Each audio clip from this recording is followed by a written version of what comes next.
Et puis, nous rentrons en avion. C'était quelqu'un avec qui j'ai eu des conversations formidables.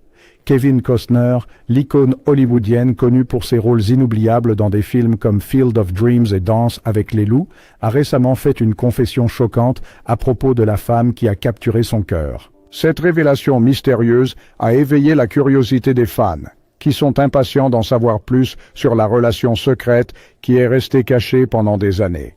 Alors que nous plongeons dans l'histoire captivante de Kevin Costner et de la femme qui était l'amour de sa vie, nous explorerons la profondeur de leur connexion et l'impact qu'elle a eu sur sa vie et sa carrière. Et nous dévoilerons également la vérité derrière ce récit intrigant qui a été gardé secret si longtemps.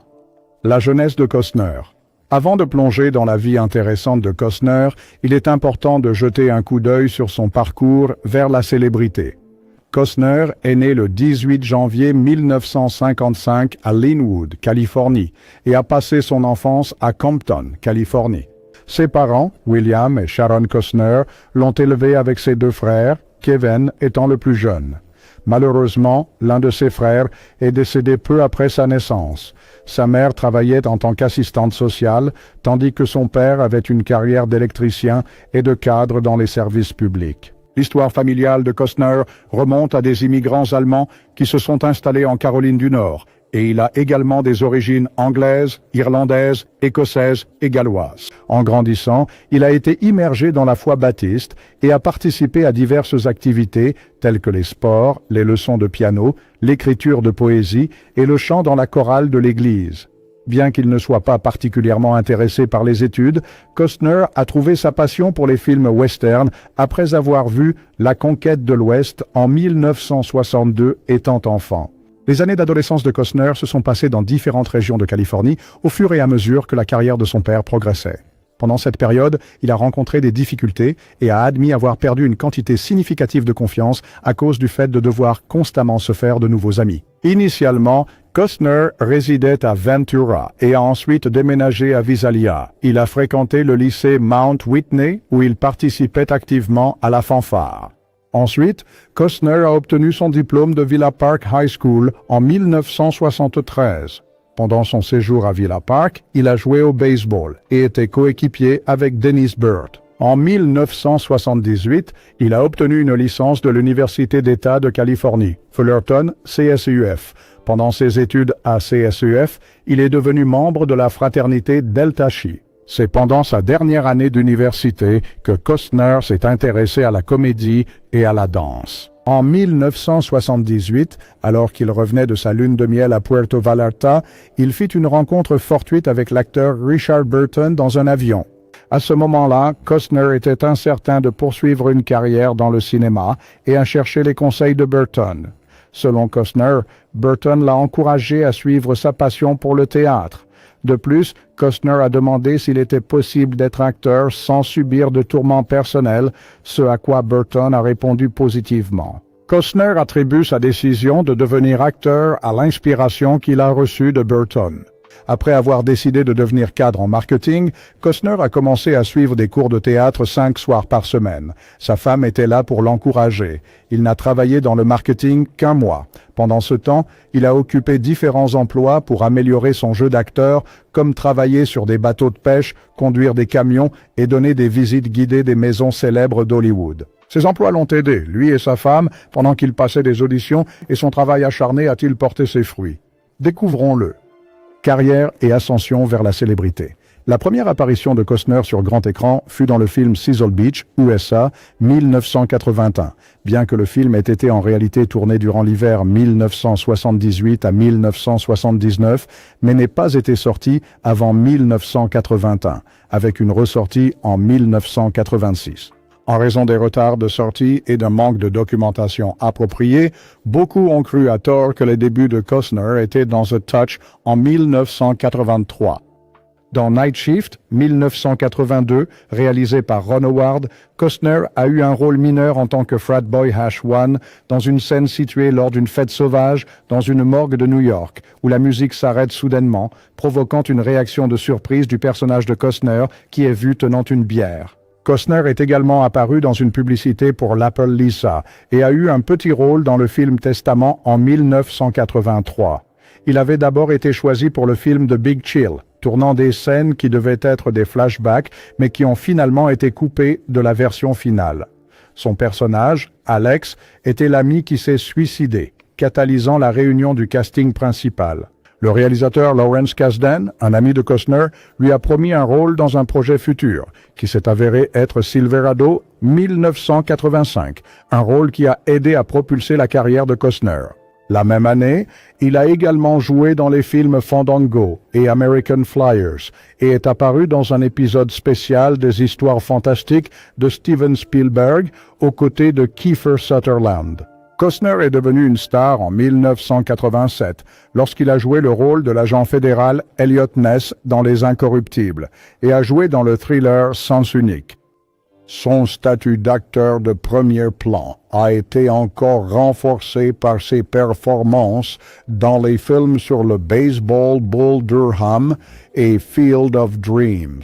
En 1990, il a collaboré avec le producteur Jim Wilson pour fonder Tig Productions, avec leur premier projet étant le film acclamé Dances with Wolves, un film réalisé et dirigé par Costner. Ce film a reçu 12 nominations aux Oscars et en a remporté 7, dont meilleur film et meilleur réalisateur pour Costner lui-même. De plus, la même année, Costner est apparu dans Revenge aux côtés d'Anthony Quinn et Madeleine Stowe, réalisé par Tony Scott, un film qu'il avait initialement envisagé de réaliser. Il a également endossé le rôle emblématique de Robin des Bois dans le film d'action-aventure Robin des Bois, Prince des voleurs, 1991, où il a également servi de producteur. Mettant en vedette Alan Rickman, Morgan Freeman et Christian Slater, le film a connu un succès commercial important, malgré des critiques mitigées. Il a ensuite incarné le procureur Jim Garrison dans le thriller politique JFK réalisé par Oliver Stone, un film qui a suscité la controverse en raison de ses inexactitudes historiques, mais a été salué pour son style, sa mise en scène et les performances.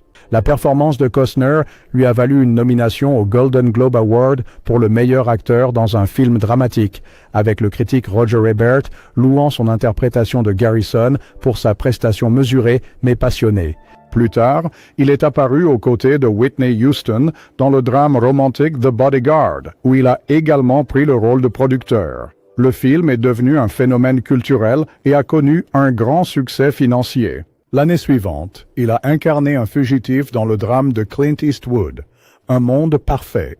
Le critique de cinéma d'Entertainment Weekly, Owen Gleiberman, a commenté que Costner dégage un charisme doux qui complète le cœur émotionnel du film, malgré les tendances plus sombres de son personnage. En 1994, il a joué le rôle du légendaire homme de loi Wyatt Earp dans le biopic western réalisé par Lawrence Kasdan, où il a également été producteur. La même année, il est apparu dans le film dramatique The War, aux côtés d'Elijah Wood, qui malheureusement n'a pas reçu beaucoup d'attention. Cependant, alors qu'il gagnait en élan, sa carrière a commencé à fluctuer. Un ralentissement dans sa carrière. C'est comme ça que tout a commencé. Les épopées de science-fiction post-apocalyptique Waterworld, 1995, et The Postman, 1997, ce dernier également réalisé par Costner, ont été considérés comme des échecs commerciaux et largement vus comme des échecs artistiques par les critiques. Malgré le fait que Waterworld ait réalisé des chiffres respectables au box-office et reçu quelques critiques positives, The Postman a connu un sort bien pire, remportant finalement 5 Golden Raspberry Awards, dont celui du pire film, du pire acteur et du pire réalisateur pour Costner. Costner a joué le rôle principal dans la comédie de golf Tin Cup, réalisée par Ron Shelton, qui avait déjà travaillé avec lui sur Bull Durham. Il a participé au développement du film Air Force One et devait initialement jouer le rôle du président. Mais il a finalement décidé de se concentrer sur l'achèvement de The Postman. Il a personnellement proposé le projet à Harrison Ford. En 1999, Costner a joué dans Une bouteille à la mer, aux côtés de Robin Wright, basé sur le roman du même nom de Nicholas Sparks. Le film a reçu des critiques mitigées et a tout juste atteint l'équilibre au box-office. Sa carrière a connu un renouveau en 2000 avec le film 13 jours, où il a joué le rôle de Kenneth O'Donnell, un conseiller clé de John F. Kennedy. Le film Open Range, qu'il a réalisé et dans lequel il a également joué, a été très apprécié par les critiques en 2003 et a également connu un succès commercial inattendu. Il a reçu des critiques positives pour son rôle secondaire de Danny Davis, un joueur de baseball professionnel à la retraite, dans The Upside of Anger, obtenant une nomination de la Broadcast Film Critics Association et remportant le San Francisco Film Critics Circle Award du meilleur second rôle masculin. Après ses succès, Costner est apparu dans The Guardian et Mr. Brooks, où il a interprété un tueur en série. En 2008, sa société de production, TIG Productions, a été renommée Treehouse Film. En 2008, Costner a tenu le rôle principal dans Swing Vote, un film qui a mis en valeur ses talents d'acteur. Il a partagé l'écran avec Jennifer Aniston dans le film de 2005 Rumor Has It, montrant sa polyvalence en tant qu'acteur. Un moment significatif dans la carrière de Costner s'est produit le 6 septembre 2006, lorsqu'il a été honoré par l'empreinte de ses mains et de ses pieds dans le béton au Grauman's Chinese Theatre, aux côtés d'autres acteurs et artistes renommés. En avançant en 2010, il a fait une apparition dans The Company Man, un film qui mettait également en vedette des acteurs renommés tels que Ben Affleck, Tommy Lee Jones et Chris Cooper. Le film a été présenté en première au Festival du film de Sundance et a reçu des critiques positives, conduisant à sa sortie mondiale en janvier 2011. Bien qu'il soit considéré comme un prétendant aux Oscars, le film n'a pas reçu de nomination. La vie amoureuse de Costner a été tout aussi intrigante que sa vie professionnelle, avec de nombreuses aventures et des relations très médiatisées qui ont toujours fait l'objet de conversations. Explorons le monde vibrant de la vie amoureuse de Kevin Costner. La première mariage de Costner. Le parcours matrimonial de Costner a commencé lorsqu'il a rencontré Cindy Silva, sa première épouse, à l'Université d'État de Californie à Fullerton, où elle était souvent comparée à Blanche-Neige en raison de sa beauté étincelante et de son intelligence. Fasciné par son charme, Costner a épousé Silva en 1978 et ensemble, ils ont accueilli 3 enfants nommés Annie, Lily et Joe. Même si leur relation avait commencé de façon charmante, des accusations d'adultère ont fait surface, surtout lorsque Costner faisait partie du casting de Robin des Bois, Prince des voleurs, en 1990. Ils ont finalement décidé de se séparer et de divorcer à cause de ces accusations. Costner a fait une déclaration en 1994 affirmant que leurs obligations financières et parentales avaient été résolues à l'amiable, mais ce règlement a eu un coût élevé. La dissolution du mariage, bien que douloureuse, a conduit Costner à réfléchir à son rôle dans son échec. Bien qu'il ait reconnu ses défauts, il a traité Cindy avec respect, la reconnaissant comme une personne intègre et exprimant son amour et respect inébranlable pour elle. Cependant, Costner a continué à parler ouvertement des défis qu'il a rencontrés dans son mariage, même après le divorce. Dans plusieurs interviews, il a reconnu sa responsabilité pour ses actes et a exprimé des regrets pour l'effet qu'ils ont eu sur sa famille. Des rapports ont émergé, suggérant son implication avec d'autres femmes, telles que la célèbre danseuse de hula Michelle Amaral, Peggy Trentini et plusieurs autres. De son côté, Costner a nié les rumeurs selon lesquelles il avait une relation étroite avec Amaral et a souligné la douleur que ses actions ont causée à Silva et à leurs enfants. En repensant à son divorce, Costner a souligné le calme remarquable de Silva pendant cette période difficile. Il continuait à la respecter et à tenir à elle malgré les difficultés. Cindy était le pilier de Costner pendant leur mariage, l'encourageant durant ses jours difficiles comme acteur. Elle a même accepté des emplois étranges, comme jouer Blanche-Neige à Disneyland. Même face aux défis conjugaux, son soutien est resté inébranlable. Néanmoins, il est communément admis que les relations échouent lorsqu'il n'y a pas assez d'amour. Cela soulève des questions concernant le nombre de femmes avec lesquelles Costner aurait été impliqué. Maintenant, explorons le passé romantique présumé de Kevin Costner. Histoire romantique. Kevin Costner a été impliqué dans des relations amoureuses avec des femmes notables tout au long de sa vie, chaque relation étant distincte et se produisant à des étapes différentes. Bien que de courte durée, ces relations avaient de l'importance et étaient souvent mises en avant par les médias. Entre 1988 et 1989, Costner était en couple avec Courtney Cox, largement reconnue pour son rôle de Monica dans la célèbre série télévisée Friends. Leur connaissance a fleuri au sein des cercles sociaux d'Hollywood, attirant un intérêt médiatique considérable. Malgré leurs carrières exigeantes, ils ont réussi à maintenir la vie privée et le respect mutuel dans leur relation. Après environ une année ensemble, ils ont choisi de se séparer alors que Cox continuait de progresser dans sa carrière, obtenant une reconnaissance non seulement de ses amis, mais aussi de ses rôles dans les films Scream et Cougar Town.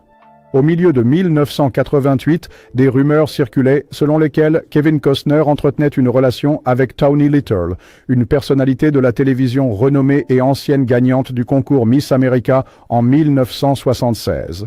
Little s'était récemment séparé du Dr John Schneider et leur romance, bien que passionnée, fut brève, ne durant qu'environ 1 an. Tawny Little était une figure éminente dans l'industrie de la diffusion, ayant travaillé pour des chaînes prestigieuses telles que KBC TV, Cassiope TV et KCAL TV.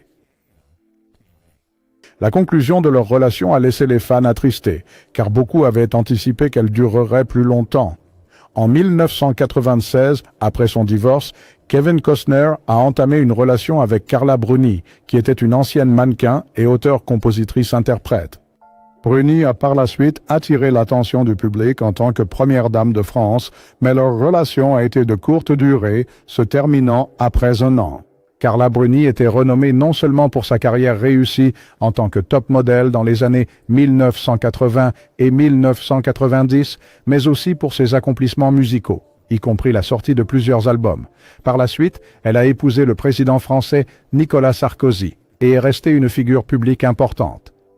Après avoir mis fin à sa relation avec Carla Bruni, Kevin Costner a eu une relation amoureuse avec Elle Macpherson en 1996. Connue sous le nom de The Body, Elle Macpherson était une supermodèle, entrepreneuse, actrice et animatrice de télévision. Leur relation était passionnée mais brève, se terminant au début de 1997. La carrière réussie d'Elle Macpherson dans le mannequinat l'a propulsée à la célébrité et elle a consolidé davantage son influence en lançant une ligne de lingerie acclamée appelée Elle Macpherson Intimates. De plus, elle a exploré des opportunités dans le domaine du cinéma et des affaires, établissant une position importante à la fois dans le secteur de la mode et de l'entertainment. Après son divorce, Kevin Costner a eu une brève relation amoureuse avec Cheryl Tiegs. Ils se sont rencontrés pour la première fois lors d'une réunion sociale en 1995 et ont immédiatement formé une connexion forte. Néanmoins, leur relation a été éphémère, se concluant à l'amiable après seulement quelques mois. Cheryl Tiegs est réputée comme une supermodèle légendaire et une créatrice de mode qui s'est fait connaître comme la première supermodèle américaine, apparaissant sur d'innombrables couvertures de magazines dans les années 1970 et 1980, y compris Sports Illustrated. Par la suite, elle a lancé sa propre ligne de vêtements qui a connu un succès considérable sur diverses plateformes. Kevin Costner et Halle Berry ont brièvement eu une relation romantique en 1989 lors de leur collaboration sur la série télévisée Amazing Stories. Bien que leur relation ait été de courte durée, les détails de sa fin restent largement inconnus.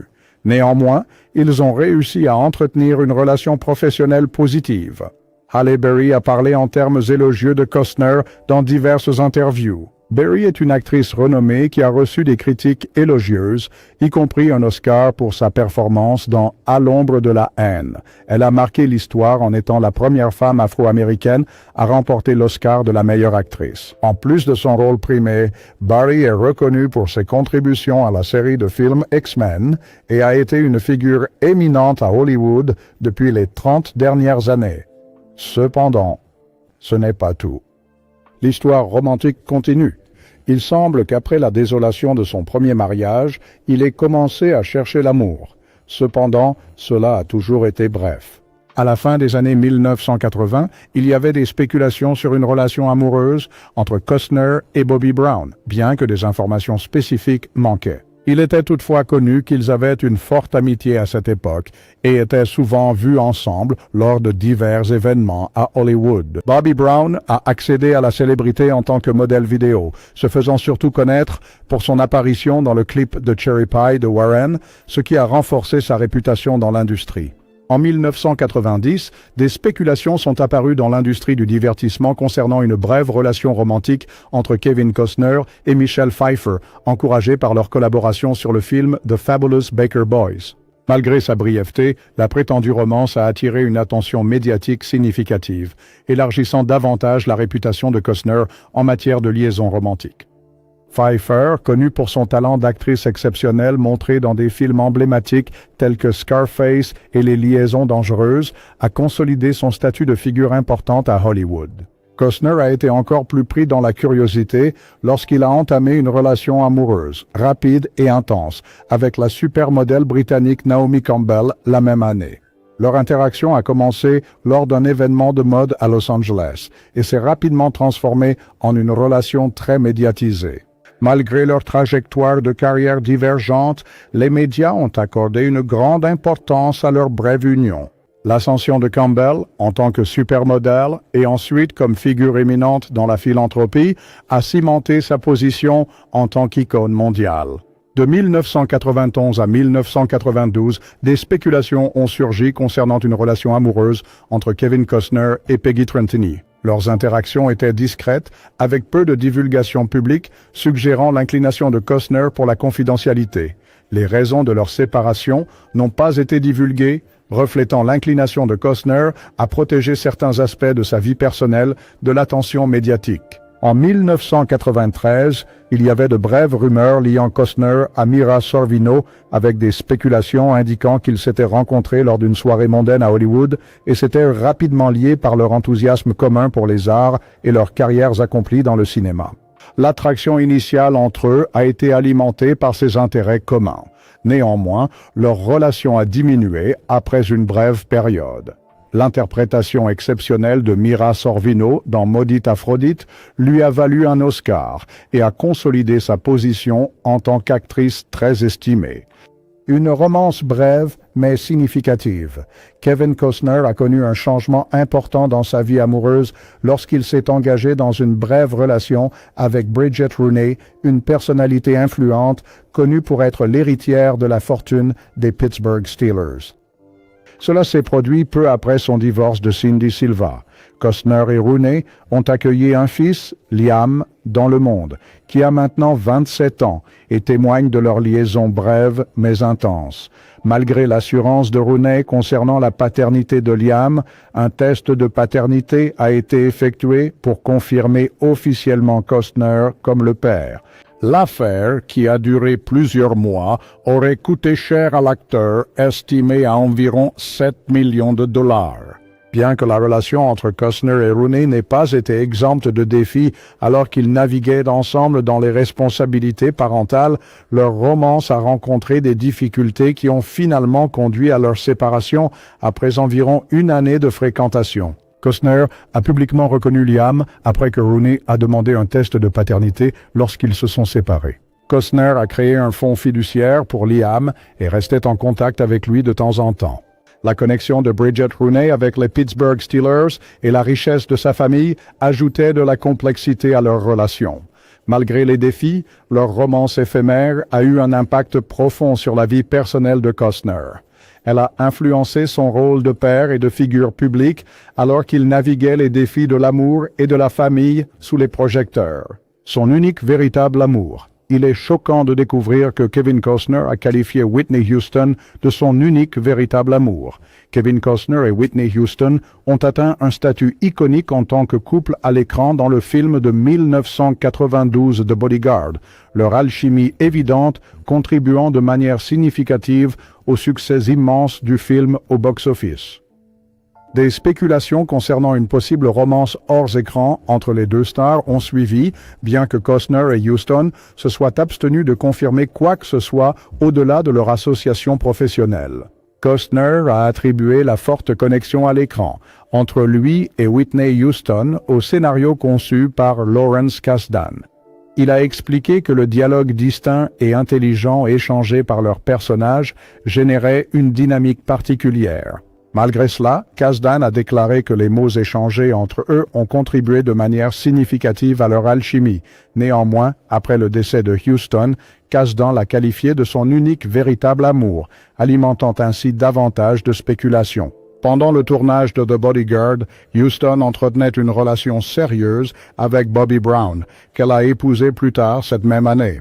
De même, Costner avait auparavant été marié à sa première femme, Cindy Selva, avec qui il a eu 3 enfants. Costner a ouvertement exprimé son admiration pour la beauté et le talent de Huston, malgré leurs liens personnels. Il a reconnu que certaines personnes étaient mécontentes de sa décision de choisir Huston comme partenaire romantique dans le film, mais il a ignoré les critiques en demandant rhétoriquement « Qui ne voudrait pas l'embrasser ?»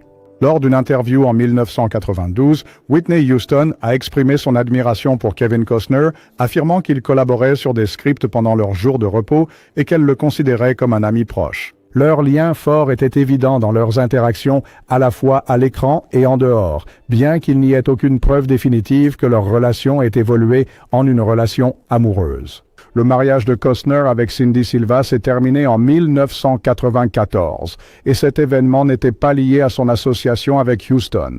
La séparation aurait été causée par d'autres problèmes personnels comme des rumeurs concernant une performance privée d'une danseuse exotique qui a été mentionnée comme le point de rupture.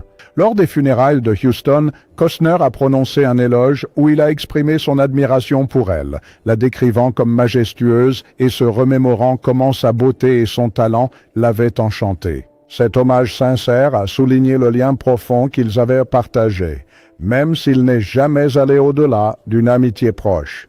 Costner et Huston se sont sincèrement appréciés tout au long de leur vie. En 2022, 10 ans après la mort de Huston et 30 ans après la sortie de The Bodyguard, Costner a réfléchi à son influence durable. S'adressant à Entertainment Weekly, il a exprimé que le moment de Huston dans le film est inoubliable.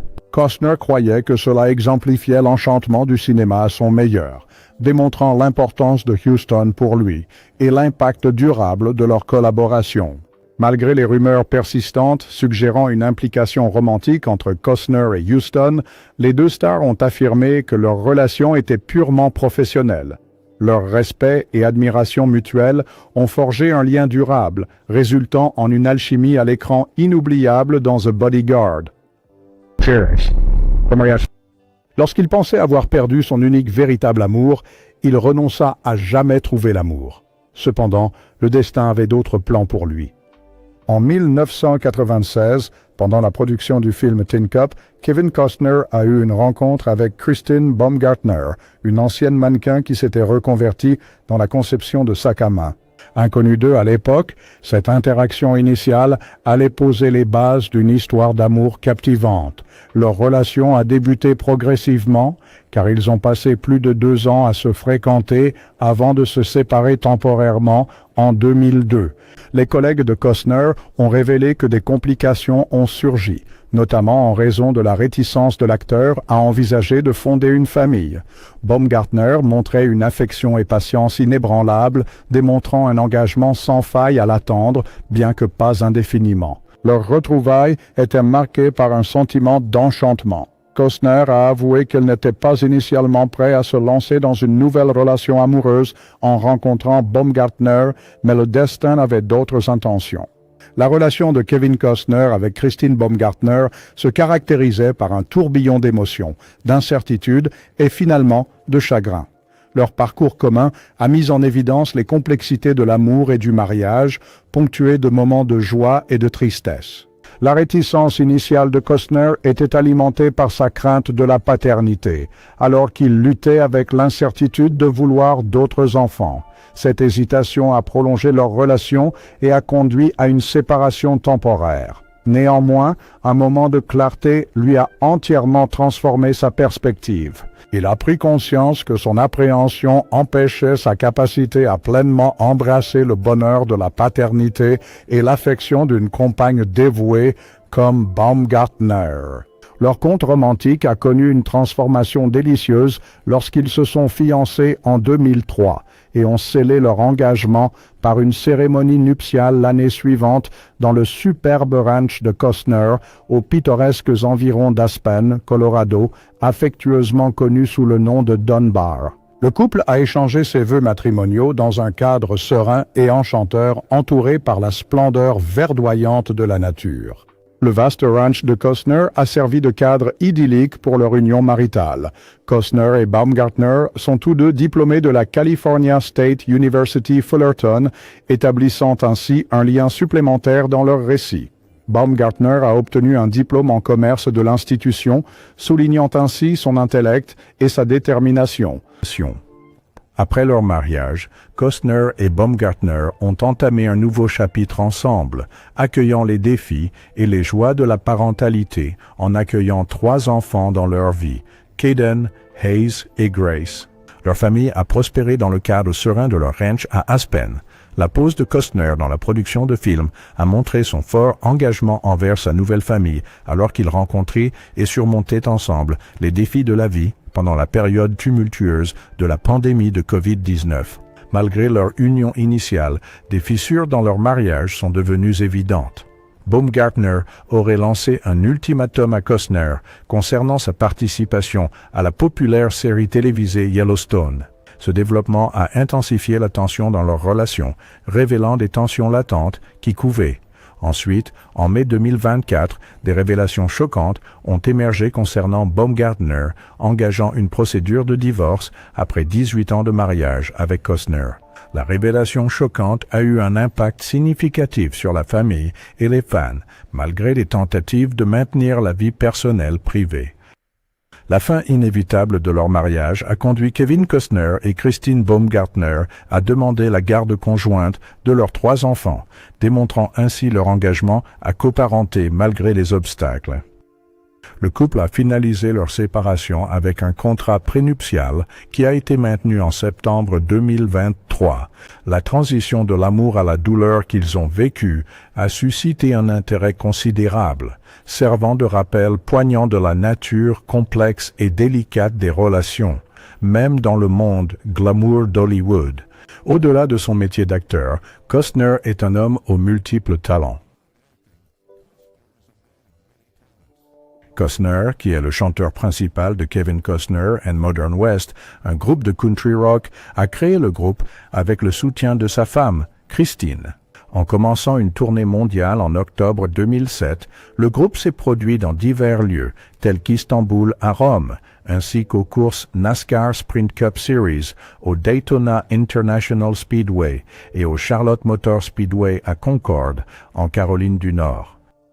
Leur album country Untold Truths a été lancé le 11 novembre 2008 sous Universal South Records. L'album a atteint la 61e position sur le palmarès des meilleurs albums country de Billboard et la 35e position sur le classement Top Hit Seekers. Malgré la sortie de 3 singles, Superman 14, Long Hot Night et Backyard à la radio, aucun n'a réussi à se classer. Un clip vidéo en direct a été produit pour le single Superman 14. En 2009, Kevin Costner et son groupe ont entrepris une tournée avec The Alternate Routes comme première partie. Lors de leur performance au Big Valley Jamboree à Camrose, Alberta en août, un orage violent a frappé, provoquant l'effondrement de la scène et des gradins. Tragiquement, une personne a perdu la vie et 40 autres ont été blessés. Par la suite, une vente aux enchères a eu lieu pour collecter des fonds pour les 2 jeunes fils de la femme décédée. Un dîner avec Costner a été vendu aux enchères pour 41 000 $, tandis que 2 guitares, dont l'une signée par Costner, ont été vendues 10 000 $ chacune. Après cet incident, le 2e album de Kevin Costner and Modern West, intitulé Turn It On, est sorti en Europe en février 2010, accompagné d'une tournée européenne. En juillet 2012, le groupe a participé au 20e TELUS World Skins annuel à Halifax, en Nouvelle-Écosse, en soutien à la fondation du centre de santé IWK. Lors de l'événement, ils ont fait don d'une guitare signée par Costner. De plus, Costner est apparu dans le film documentaire Country Roads de Marika Schroeder. Le dernier album de Kevin Costner and Modern West, Tales from Yellowstone, a été écrit par Costner et ses co-auteurs, adoptant le point de vue de John Dutton, le personnage de Costner, dans la série télévisée immensément populaire Yellowstone. Notamment, les chansons de cet album ont été largement mises en avant lors de la 3e saison de la série. Costner a montré son affinité pour le baseball dans plusieurs de ses films. Notamment, il a incarné des personnages liés à ce sport dans des films comme Chasing Dreams, Bull Durham, Field of Dreams, For Love of the Game et The Upside of Anger. Dans 3 de ses films, il assume le rôle d'un joueur de baseball professionnel, tandis que dans un autre, il joue un ancien joueur professionnel de baseball. Au-delà de son implication à l'écran avec le sport, la connexion de Costner au baseball s'étend à sa vie personnelle. Il possède une résidence à Austin, Texas, et il assiste occasionnellement aux entraînements et aux matchs de l'équipe de baseball des Texas Longhorns. Un facteur important de cette association est sa proche amitié avec Augie Garrido, l'ancien entraîneur de l'équipe de baseball des Longhorns. Cette camaraderie remonte à l'époque où Garrido était entraîneur à Cal State Fullerton, qui est d'ailleurs l'alma mater de Costner. En fait, Costner a même choisi Garrido pour jouer le rôle du manager des Yankees dans son film Pour l'amour du jeu. En outre, l'engagement de Costner envers le sport est évident par sa volonté d'assister à chaque match des College World Series, auquel participe l'équipe des CSF Titans à Omaha, Nebraska. Il convient de noter que le parcours de baseball de Costner a commencé pendant son temps à l'université. Bien qu'il ait tenté sa chance lors d'un essai, il n'a malheureusement pas obtenu de place dans l'équipe au début de sa carrière universitaire. Il détient également une part de propriété dans les Lake County Fielders, une équipe de baseball indépendante basée à Zion, Illinois. Cette équipe était affiliée à la Ligue nord-américaine. Le nom Fielders rendait hommage au film emblématique Field of Dreams, et leur logo représentait un joueur de baseball debout au milieu d'un champ de maïs pittoresque. Le 12 août 2021, Costner a eu l'honneur de conduire à la fois les New York Yankees et les Chicago White Sox sur le terrain pour le match très attendu de la MLB qui s'est tenu au Field of Dreams à Dyersville, Iowa. Lors de cet événement mémorable, il a prononcé un discours bref mais percutant, ajoutant à l'excitation et à l'importance de l'occasion. Rencontre avec Jewel. Costner, qui a connu diverses transformations dans sa vie professionnelle, a dû naviguer non seulement la dissolution de son mariage, mais aussi le regard constant que la célébrité implique. Au milieu des hauts et des bas de son parcours personnel, un nouveau chapitre a commencé lorsqu'il a entamé une relation amoureuse avec la chanteuse-auteure Jewel. Cette nouvelle connexion était très visible, Costner et Jewel ressentant un lien profond entre eux.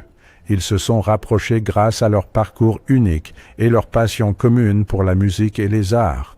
Leur romance a fleuri lors d'un rassemblement caritatif sur l'île Necker de Richard Branson dans les îles Vierges britanniques, un événement qui était non seulement pittoresque, mais aussi axé sur la philanthropie.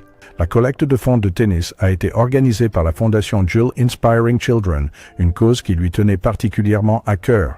L'événement était une combinaison unique de charité et de sport, présentée de manière décontractée et sophistiquée. C'est lors de cette collecte de fonds que Kevin a eu une interaction significative avec Jules. Jules, une figure éminente de l'industrie musicale, était estimé pour ses voix pleines d'âme et son écriture poétique. Elle avait toujours été un symbole d'individualité et d'authenticité. Son parcours des terrains accidentés de l'Alaska au glamour des salles de concert illustrait sa résilience et sa sincérité. Ces traits ont attiré l'attention de Kevin et jusqu'à maintenant, ils sont toujours ensemble. Merci de regarder et suivez-nous pour plus.